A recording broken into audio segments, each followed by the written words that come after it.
इस प्रकार जब डायोड फॉरवर्ड बायस में होता है तो उसमें अत्यधिक धारा प्रवाहित होती है, और ये बोल सकते हैं हम लोग कि जब डायोड फॉरवर्ड बायस में रहता है तो वर्किंग कंडीशन में रहता है, और रिवर्स बायस में उसमें धारा प्रवाहित नहीं होती है, तो हम ये कह सकते हैं कि रिवर्स बायस में डायोड नॉन वर्किंग कंडीशन में आ जाता है। और इसी गुण को उपयोग करके हम एक उपकरण बनाते हैं जिसको हम कहते हैं दिष्टकारी। दिष्टकारी यानी कि रेक्टिफायर। ये रेक्टिफायर ऐसा उपकरण होता है जो प्रत्यावर्ती धारा को दिष्ट धारा में कन्वर्ट करता है। हमने प्रत्यावर्ती धारा देखा और दिष्ट धारा देखा। जो प्रत्यावर्ती धारा होती है उसको सभी उपकरणों में इस्तेमाल करने के लिए दिष्ट धारा में कन्वर्ट करने की आवश्यकता पड़ती ही है। तो प्रत्यावर्ती धारा को दिष्ट धारा में कन्वर्ट करने के लिए हम रेक्टिफायर यानी दिष्टकारी का इस्तेमाल करते हैं। आपको पता है ये रेक्टिफायर कितने प्रकार का होता है? ये रेक्टिफायर दो प्रकार के होते हैं। एक होता है फुल वेव यानी कि पूर्ण तरंग दिष्टकारी, और दूसरा होता है अर्ध तरंग यानी कि हाफ वेव रेक्टिफायर। अब ये फुल वेव और हाफ वेव रेक्टिफायर हम क्यों बोलते हैं? हमने इससे पहले वाले एसी और डीसी डायनामो का कंस्ट्रक्शन और वर्किंग देखा। हम देखे उसमें कि डायनामो में चुंबकीय क्षेत्र चुंबक के द्वारा लगाया जाता है और उसके बीच में एक आर्मेचर होती है जिसको किसी स्रोत के जरिए घुमाया जाता है, और जब ये आर्मेचर चुंबकीय क्षेत्र में रोटेट करता है, घूर्णी गति करता है, तो उस समय इस आर्मेचर यानी कि आयताकार तांबे की कुंडली में धारा प्रवाहित होने लगती है, मतलब प्रेरित धारा उत्पन्न हो जाती है। अब इसके कंस्ट्रक्शन में थोड़ा सा चेंज करके हम डीसी और एसी डायनामो बनाते हैं।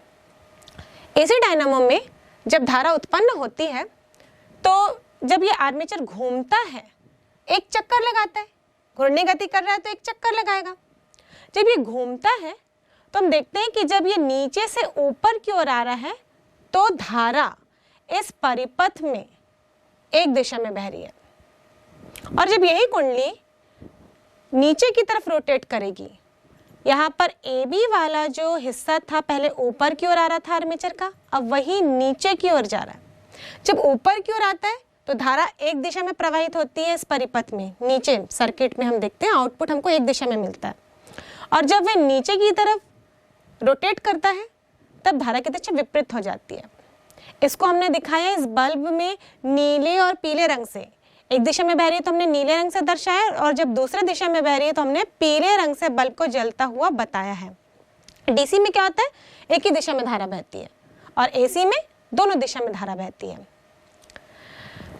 तो जब ये एक चक्कर लगाता है तो इसके आधे चक्कर में एक दिशा में धारा बह रही है और आधे चक्कर में दूसरी दिशा में धारा बह रही है। इसीलिए हम लोग यहाँ पर एसी की बात करते हैं तो उसको हम चक्र बोलते हैं, क्योंकि ये एसी कैसे उत्पन्न होता है, एक चक्कर से उत्पन्न होता है, इसलिए हम एक चक्र बोलते हैं।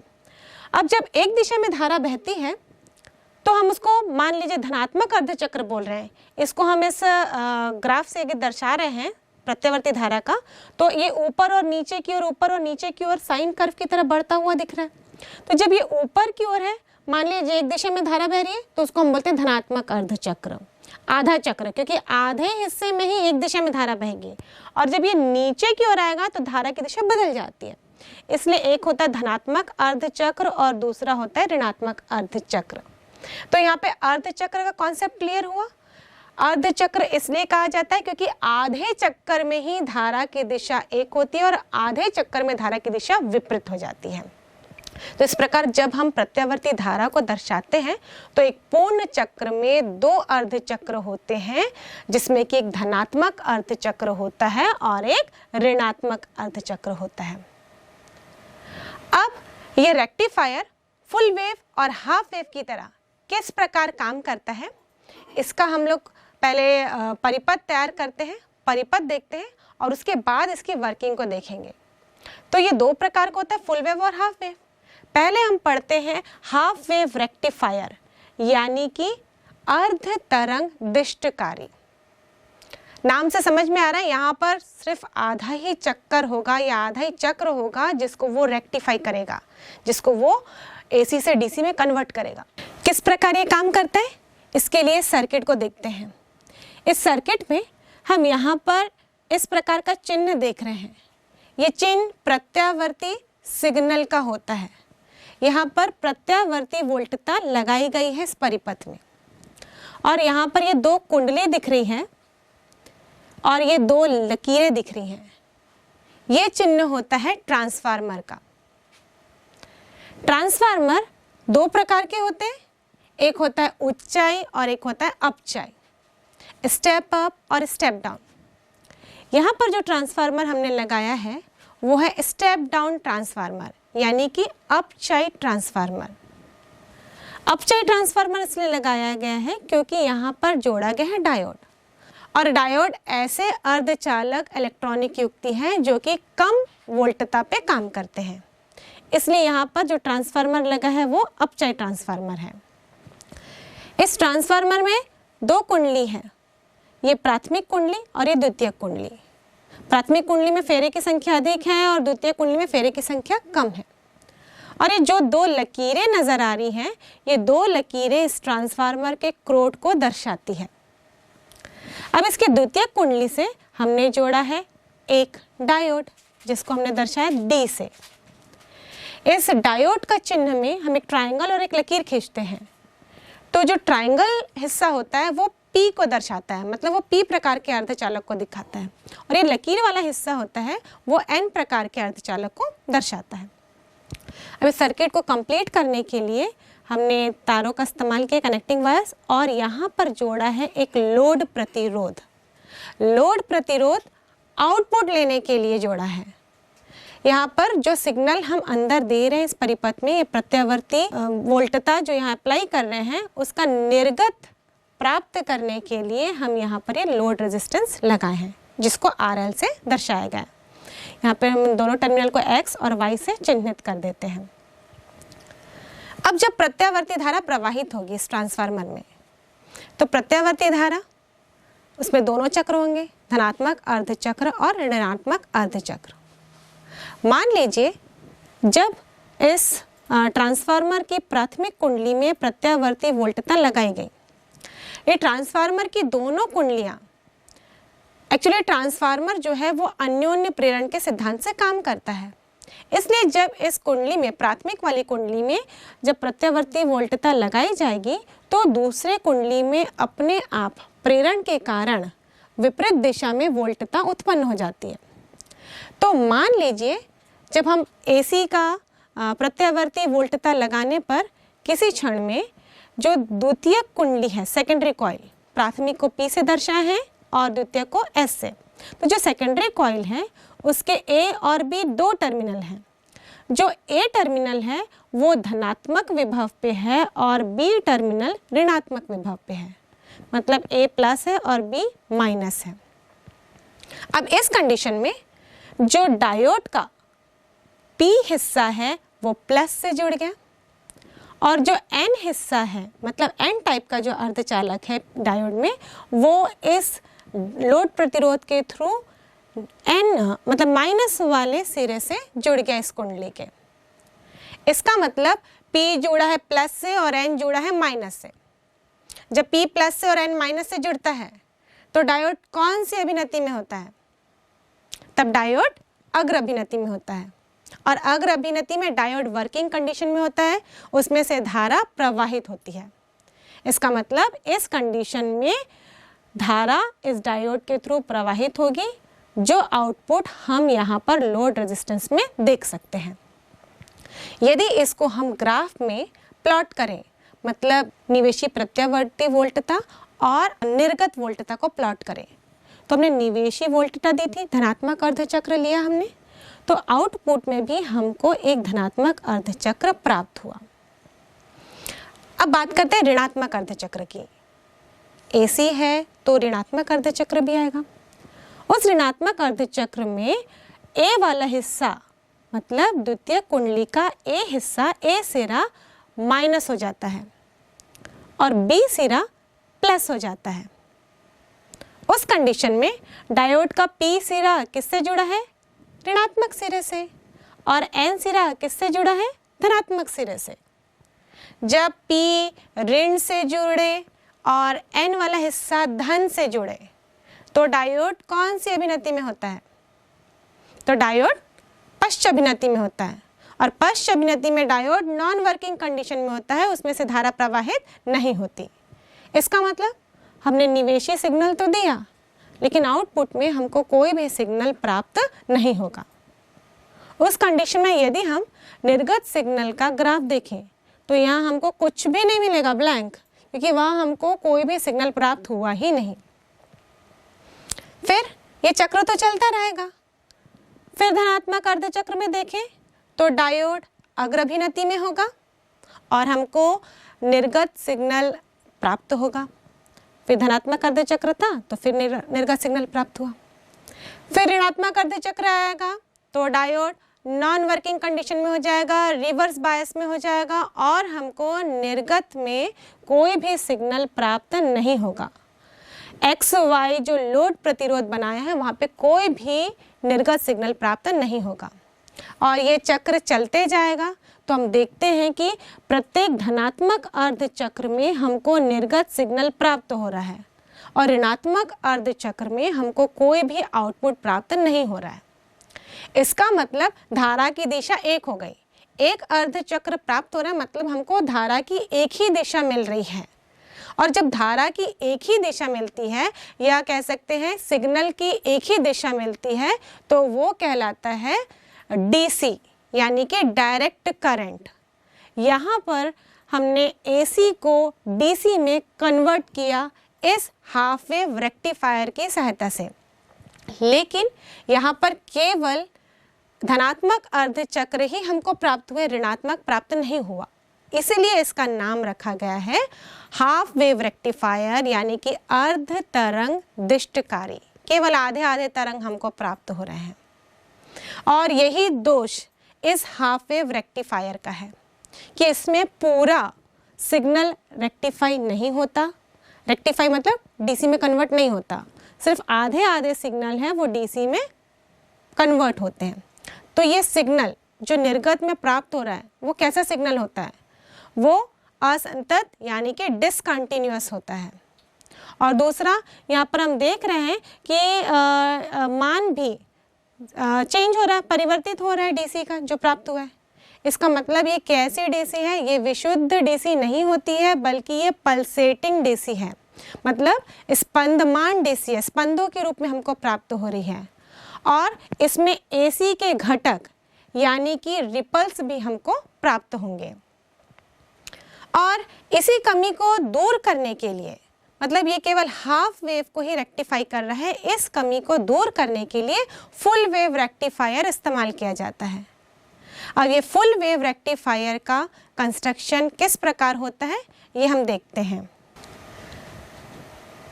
इस चित्र में देखें तो चित्र लगभग वही है, बस यहाँ पर डायोड दो लगे हैं, डायोड D1 और डायोड D2।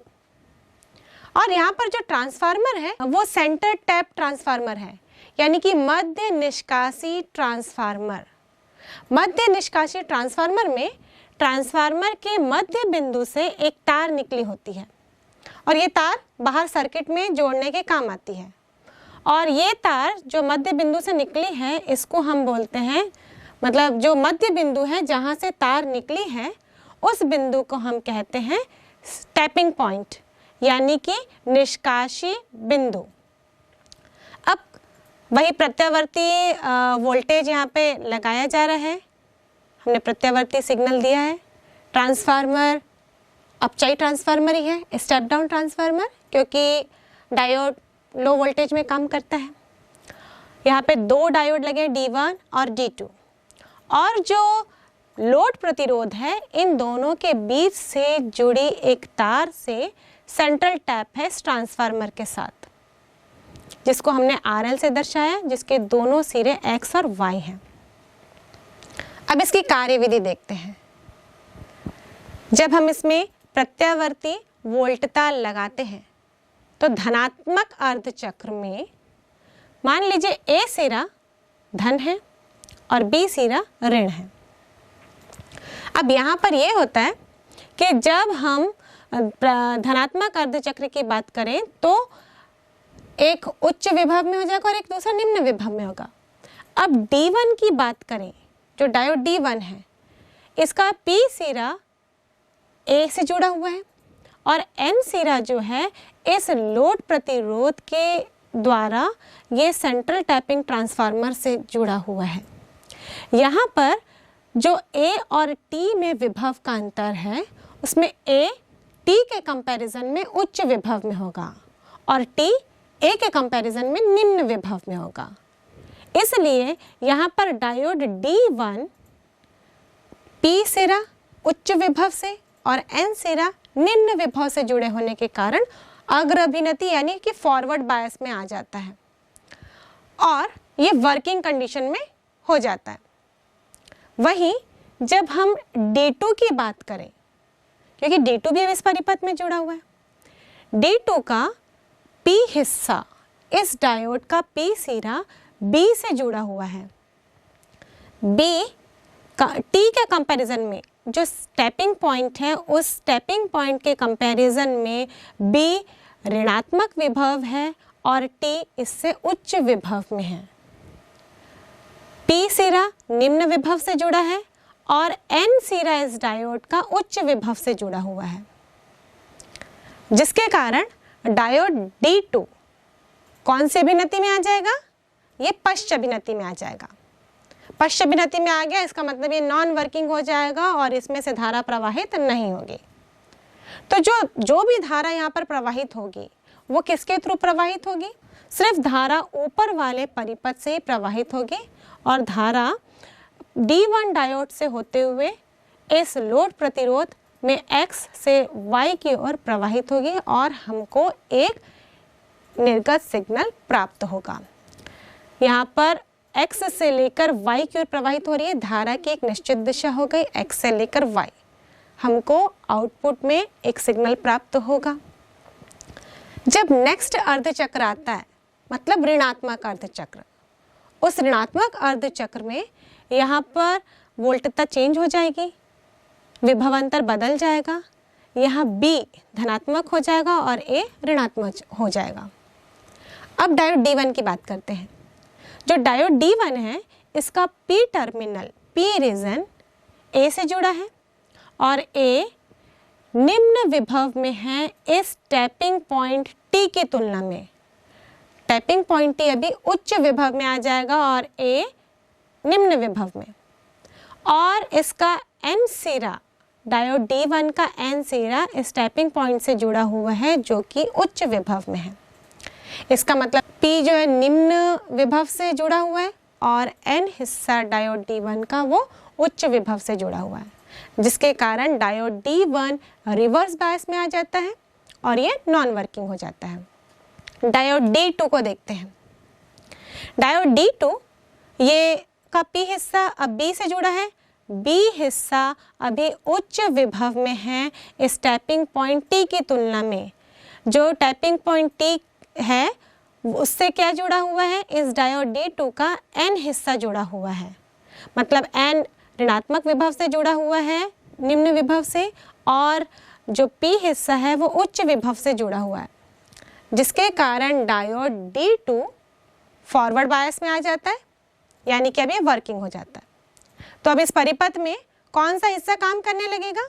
ऊपर वाला हिस्सा हमारे लिए बेकार हो गया क्योंकि ये डायोड अब नॉन वर्किंग कंडीशन में है। सिर्फ नीचे वाला हिस्सा हमारे लिए उपयोगी है और जितनी भी धारा है वो नीचे वाले परिपथ से ही प्रवाहित होगी।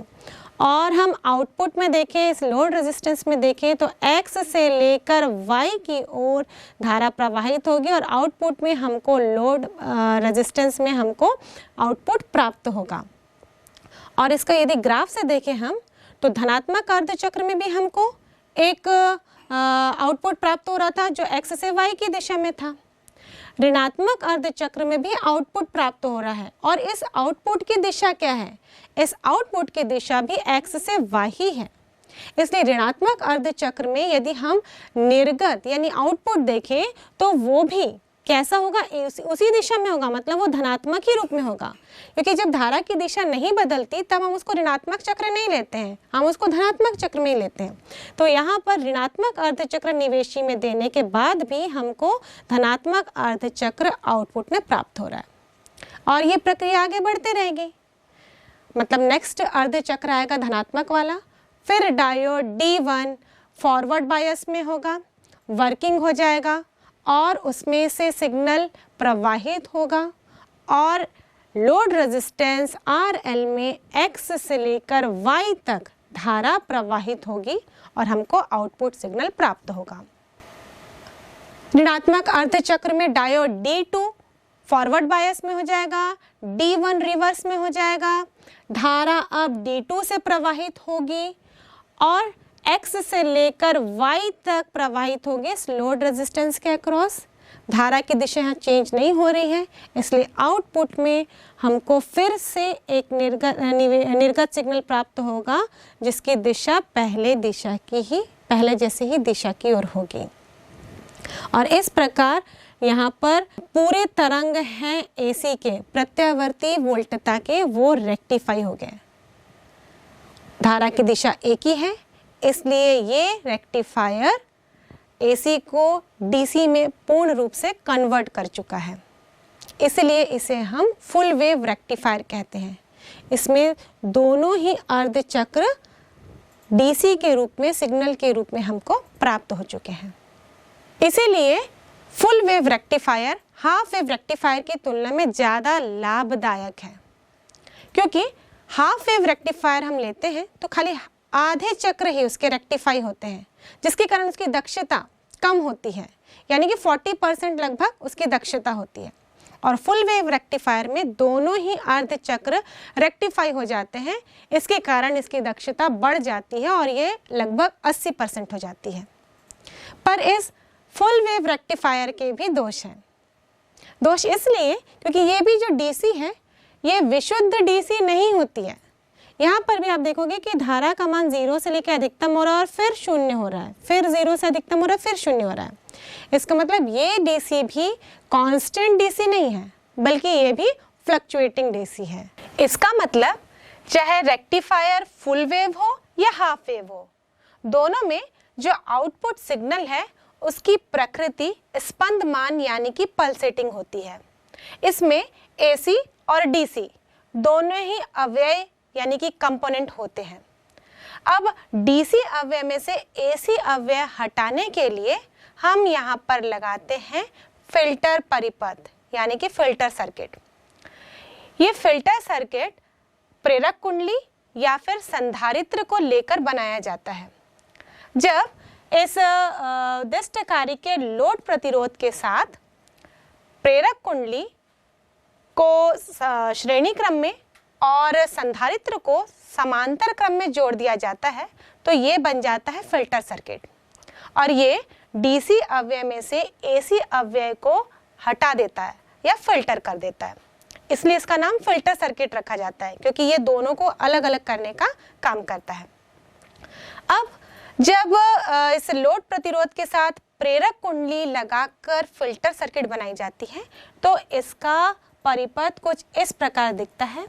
इसमें लोड प्रतिरोध के साथ श्रेणी क्रम में प्रेरक कुंडली जोड़ी गई है और ये प्रेरक कुंडली अब सिग्नल के प्रवाह में रुकावट डालेगी और इस रुकावट को हम कहते हैं प्रतिघात। और यहाँ पर कुंडली लगी है इसलिए इसको हम लोग प्रेरकीय प्रतिघात के नाम से जानते हैं। और जो प्रेरकीय प्रतिघात का सूत्र होता है वो होता है XL। L इसलिए लिखते हैं क्योंकि यहाँ पे प्रेरक कुंडली लगी गई है। XL बराबर 2 पाई न्यू इंटू L। यहाँ पर न्यू फ्रीक्वेंसी है सिग्नल की, मतलब यदि DC होगा तो DC की आवृत्ति यानी कि फ्रीक्वेंसी कितनी होगी? DC की आवृत्ति 0 होगी। और यदि हम AC लेते हैं तो उसकी आवृत्ति हमको देखने को मिलती है। जितनी ज़्यादा आवृत्ति होगी न्यू का मान उतना अधिक होगा और उतनी ही प्रतिघात उस फिल्टर सर्किट के द्वारा सिग्नल के प्रवाह में लगाई जाएगी। इसका मतलब जब AC और DC दोनों ही इस सर्किट से प्रवाहित होंगे तो DC तो आसानी से प्रवाहित हो जाएगा, क्योंकि DC में फ्रीक्वेंसी का मान 0 है। यहाँ 0 रखेंगे तो XL बराबर हमको 0 मिलेगा। XL बराबर 0, इसका मतलब ये प्रेरक कुंडली वाला जो परिपथ है वो DC के प्रवाह में कोई भी अवरोध नहीं डालेगा और DC इस सर्किट से पार हो जाएगी और लोड प्रतिरोध में हमको DC आउटपुट प्राप्त होगा। और यदि AC अवयव यहाँ पर आएंगे तो जितनी उसकी फ्रीक्वेंसी होगी उसके आधार पर यहाँ पर प्रतिघात लगेगा और ये AC को रोक देगा। तो आउटपुट में हमको क्या प्राप्त हो रहा है? केवल DC। तो इस प्रकार फिल्टर सर्किट लगा के दोनों अवयवों को अलग अलग किया जाता है। अब यदि ये फिल्टर सर्किट संधारित्र को लेकर बनाया गया है तो संधारित्र को कौन से क्रम में जोड़ते हैं? समांतर क्रम में जोड़ते हैं लोड प्रतिरोध के साथ। और जब अर्धचक्र में, मान लीजिए एक अर्धचक्र में जब सिग्नल इसमें से पास होगा, प्रवाहित होगा, तो ये संधारित्र चार्ज हो जाएगा, मतलब आवेशित हो जाएगा। जितना इस अर्धचक्र का शिखर मान है उतने मान तक का ये संधारित्र आवेशित हो जाएगा, चार्ज हो जाएगा। उसके बाद इस आवेश का अनावेशन होगा, डिस्चार्ज होगा इस लोड प्रतिरोध में, क्योंकि दोनों समांतर क्रम में जुड़े हैं। जब समांतर क्रम में जुड़े होते हैं तो सिग्नल के प्रवाह के लिए दो मार्ग हो जाते हैं। इसलिए जो चार्ज इस संधारित्र पर आए हैं, जितने आवेशों से ये जितने चार्ज से ये आवेशित हुआ है उसका निरावेशन होगा उस लोड प्रतिरोध में और इस संधारित्र के सिरों में विभव का डिफरेंस आने लगेगा। लेकिन तब तक दूसरा अर्धचक्र आ जाता है और दूसरे अर्धचक्र में फिर ये संधारित्र उसके शिखर मान तक चार्ज हो जाता है। इस प्रकार फिर निरावेशन की प्रक्रिया होगी, तो जो संधारित्र है वो चार्ज होते जाएगा हर अर्धचक्र में। निरावेशन की प्रक्रिया तो होती है, वोल्टता में भी डिफरेंस आता ही है, लेकिन हर अर्धचक्र में वो अर्धचक्र के शिखर मान तक बार बार चार्ज हो जाता है। और इस प्रकार इसमें हम देखें तो इसका सिग्नल किस प्रकार प्राप्त होता है आउटपुट में? इस प्रकार सिग्नल आउटपुट में प्राप्त होता है। लेकिन ये सिग्नल यदि हम देखें तो इसमें अभी भी फ्लक्चुएशन हमको नजर आ रहा है, मतलब ये अभी भी पूर्ण रूप से शुद्ध DC नहीं है। इसमें अभी भी कुछ AC अवयव हमको दिख रहे हैं, यानी कि रिपल्स हमको संधारित्र वाले फिल्टर सर्किट में प्राप्त होते हैं। तो यदि दोनों को कंपेयर करें तो संधारित्र वाले फिल्टर सर्किट में अभी भी कुछ रिपल्स बच जाते हैं, जबकि कुंडली वाले फिल्टर सर्किट में टोटली AC और DC सेपरेट हो जाते हैं।